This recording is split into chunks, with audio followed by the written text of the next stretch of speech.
Okay, what we have here is we're looking at probably about 8 days of framing. We probably got about 3 to 4 more days left, and we'll have this house for the most part framed. So I'm gonna just kind of walk through and look at some of the items that we want to be paying attention to. So as I'm sitting here looking at the whole thing, the one thing that I'm focused on for the most part is my waste. Focus on my material, what I have left, and how much waste am I accumulating, and whether or not the framers are actually efficient at how they manage the waste. One thing that I do see, and one thing that kind of gets on my nerve when I kind of look at it, is when they make sawhorses out of my lumber. So typically what you want them to do is you want them to have their own sawhorses that they can collapse and put them in their trucks. Also, if you look right up here, we can kind of see, if I kind of zoom in on it, is they've actually created scaffolding out of the lumber. That's not good. Usually you can buy steel metal beams that you can actually use for scaffolding. So that's a no-no as well.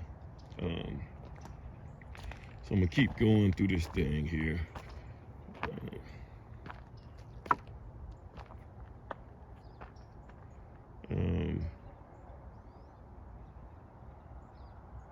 I'm actually focusing on this waste right here, and I probably just had to go ahead and put a dumpster here. I try to wait before I put a dumpster out here, and the reason that I want to wait to put a dumpster out here is I like for these guys to get up here on the roof before we start putting a dumpster here, because what happened is, when you just start throwing lumber inside of a dumpster, the framers, they don't pick the lumber that's already there that can be used again.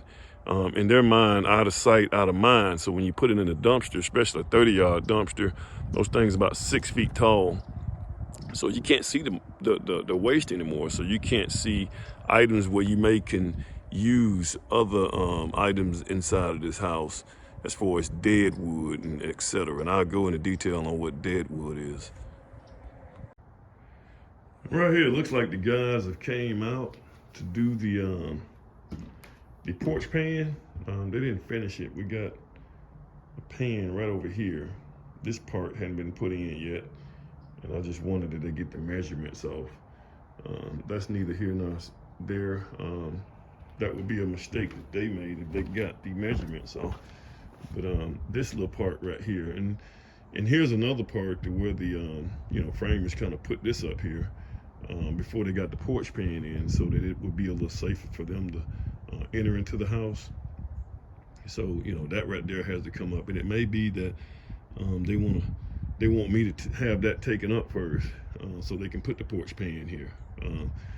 In a lot of cases, these guys are not going to do any more work than what's required for them. So if it takes them to have to remove that lumber, they're not going to do it. They're going to call me and say, hey, your guys need to come out there and take care of that first before we can do that. And that'll be something I have the framers to take care of. As I walk through this, right here you see we see a lot of framing, and these 2x4s that are going across the rooms. What they're doing is they're holding this structure square so that you can build on top of it, so it doesn't move or it doesn't shift while they're on the next level. Here's a couple of things that I make sure I do when I'm framing houses, and these are some of the items that I look for. One thing is going to be, when you look right here, this is what you call a T-wall. So you can see, if you can see where this is an exterior wall and you have another wall that's going into the exterior wall. Well, a lot of time they do what they call, if you look right here, they do what they call a 3-stud corner. I alleviated, had all the T-stud, I had my framers not to frame any 3-stud corners, because if you frame a 3-stud corner in this area right here, there will be no way to get insulation behind here. So you want your insulation. Here's the key is when you insulate in the house, you want it to be continuous all the way around. See, some people think that the more wood you use and more lumber you use in a house, the better it's going to be. And that's not necessarily true. If you have lumber in places, what you're doing is in that T-wall right there, what you're creating is a cold spot. So when it's time to insulate this house, you have a cold pocket right there where it's going to be a little colder. And this actually affects the heating and cooling of this house. This actually affects the loads in heating and cooling. Another thing that I do, we're going to get back to those T-stud corners and two-stud corners as well. But one thing I also look at is when you have 10 feet ceilings, you have to make sure that they're braced. So they have to be braced somewhere in the middle. So that's why you see right here, you see all of these right here bracing. Now, one thing that that I don't think we caught is that the bracing only has to be done on load-bearing walls. Okay, so like say for instance, this right here is a load. That's a load-bearing wall. That's another load-bearing wall there. But there's another partition, I think, on the outside of here. Well, no, that's actually a load-bearing wall as well. So these guys this framing crew, actually, I'm actually a little impressed with this framing crew because this guy is on the money. I mean, he understands, not only that, he speaks very good English.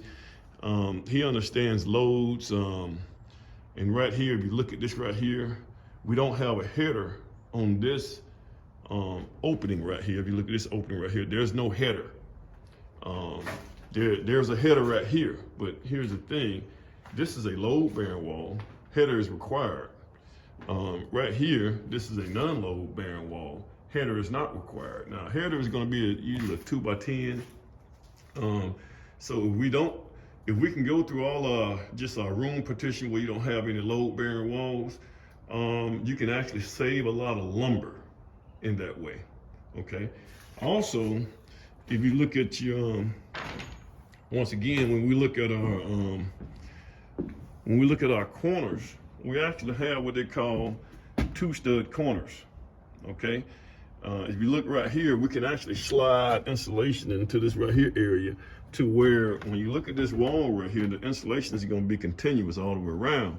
Now, one thing that he did put here, and which is I'm glad he did this right here, he put another stud. See, we actually have two studs right here, but he put another stud right here.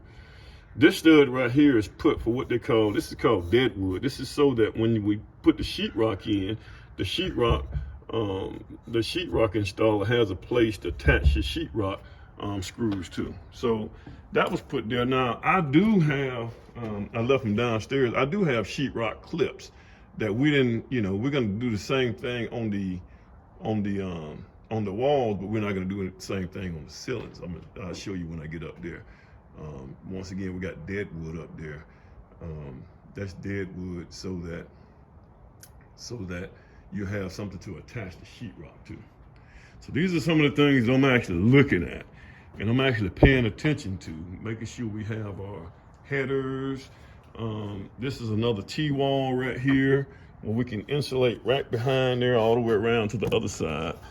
So we got that. Another thing that we did here in this particular house is we use what we called finger jointed lumber. So we use finger jointed studs. We can always use finger jointed studs when you're dealing with something that's vertical. Just as long as it's vertical, you can't use them up here at the top for your top plates, or you don't want to use them on your bottom plates. They only can be used vertically. All right, so finger jointed lumber is a little bit more expensive, but the good thing about finger jointed lumber is that it's going to be straighter, and it's going to stay straighter over time.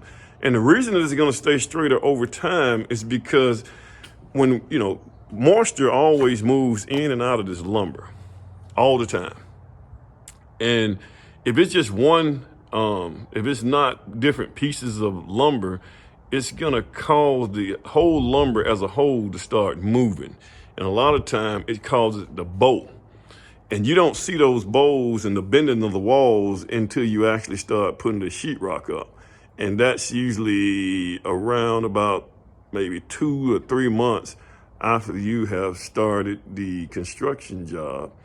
And you can start seeing in the walls where some of the walls would be bowed. But now finger jointed lumber, that normally doesn't happen because you got different pieces and different sectors of wood, and they all operate in different ways.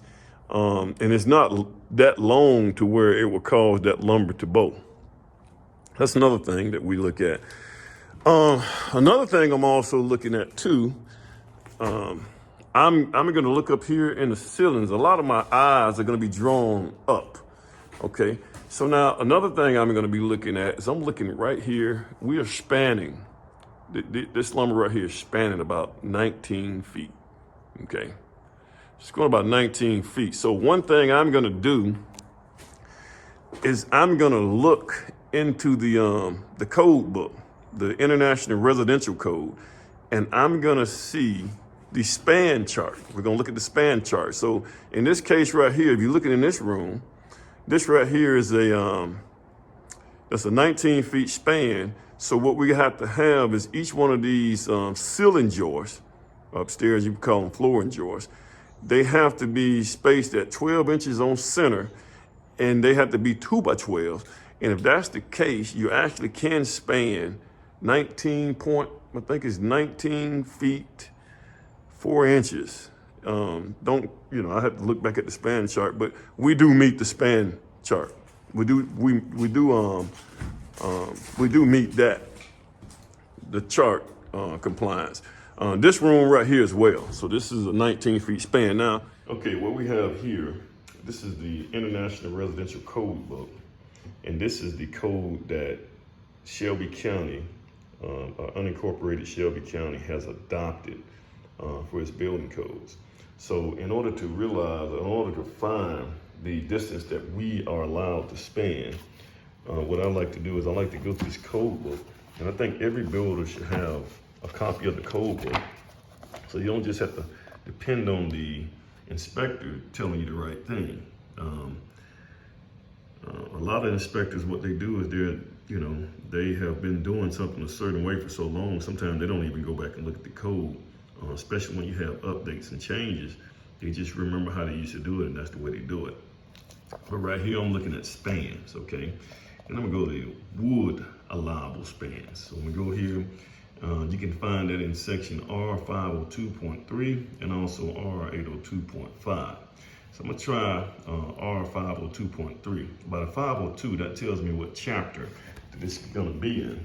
So I'm gonna that makes it easy for me to flip through this code book. So I'm gonna go through here, and I'm gonna go to chapter 5. I kind of got a tab on it already, so I just want you guys to see how this, how to maneuver through this code book. So I'm gonna go to chapter 5, which is floors, all right? Then I'm gonna go find the span chart. So now you can kind of also see chapter 5 tells you how the floor and joist should be laid out as well.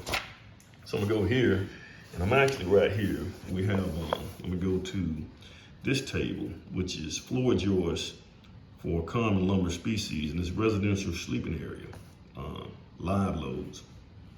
Okay, so in this case right here, we're gonna be spanning 19.2.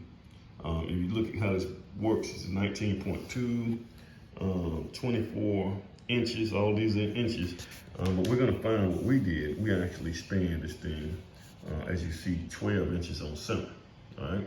And the kind of lumber that we use here is also southern yellow pine. So we're right here in this area. We use, and I would always use number 2 or better. So either number 2 or number 1 lumber. The lower you go in these numbers is the more expensive and the better lumber quality you have.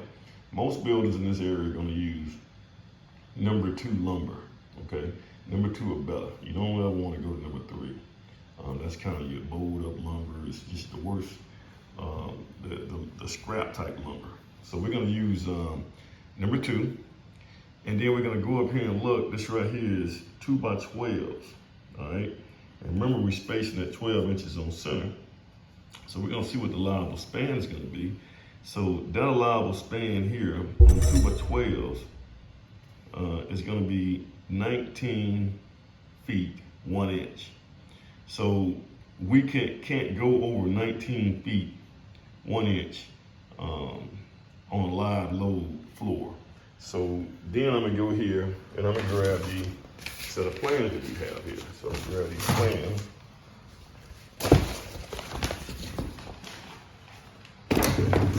So I'm looking at the plans. This is what the house is gonna look like. So what we're gonna do is we're gonna go here and I'm gonna look in this. I'm gonna look in this area right here, and actually, you can see this up here. But if you look right here, like this is kind of the area that we were in. This area right here, it's going this way. We have here 2 by 12 at 12 inches on center. But look, let's look at the distance. Well, the distance here, that distance from here to here, what we actually span, is actually gonna be 18 feet, 10 inches. So we within range in this particular case, all the way across here, as long as we did 2 by 12 at 12 inches on center, we're good to span that distance.